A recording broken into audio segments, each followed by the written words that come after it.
د لوی خدای په نامه د خبرونو سرټکي د کلیو د بیا رغونې او پراختیا وزیر او د مؤسساتو استازو ترمنځ د همغږۍ غونډه جوړېدل.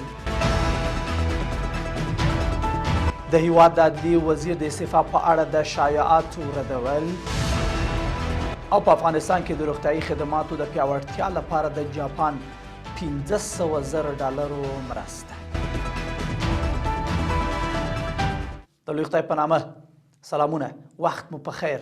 د دې ساعت خبرونو ته ښه راغلاست. نن پنجشنبې د 1403 کال د کب 2 نیټه ده. زه یم د بشپړ خبرونو. د کلي د بیا رغونې او پراختیا وزیر ملا محمد یونس اخونزاده د مؤسساتو له استازو سره د همغږۍ غونډه کې ویل چې هڅه کوي چې پراختیایي پروژې د هیوادوالو د اساسي اړتیاو پر بنسټ تنظیم او پلي کړي ترڅو مستحقو خلکو ته خدمات ورسول شي او د افغانانو ستونزو ته اساسي حل لارې وموندل شي.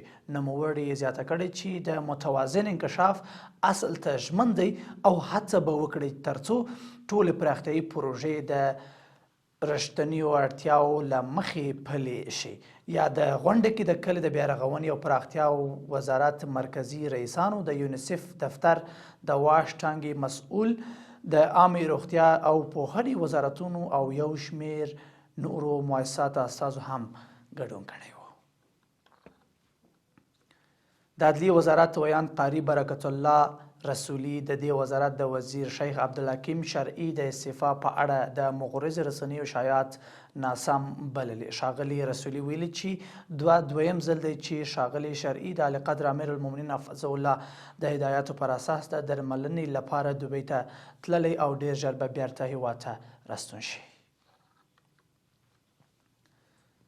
د ټولګټو وزارت ویاند محمد اشرف اخشناس وایي چې د سالنګ لویه لاره کې د واورې ورېدو او توپان له امله د هر ډول موټرو تګ راتګ تړل شوی دی. د ښاغلي حقشناس په وینا د سالنګونو د ساتنې او څارنې ریاست کارکوونکي هڅه کوي چې د هوا په ښه کېدو سره دغه لویه لاره بیرته د تګ او راتګ لپاره پرانیزي.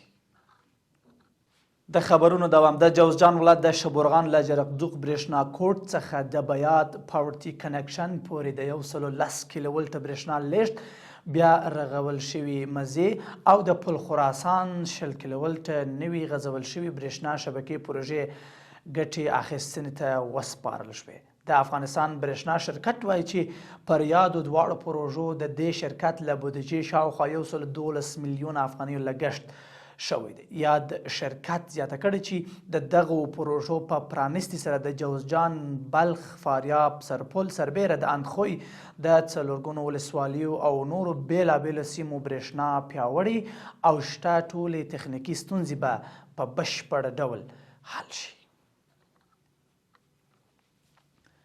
او وروستی خبر. د روغتیا نړیوال سازمان یا WHO په خپله ایکس پاڼه لیکلي چې جاپان په افغانستان کې د روغتیايي سکتور پیاوړتیا په موخه $500,000 مرسته اعلان کړی دی. د یاد سازمان په وینا دا مرسته به د زیانمنو کسانو په ځانګړي ډول د ښځو او ماشومانو د بیړنیو روغتیايي اړتیاوو د پوره کولو لپاره ولګول شي.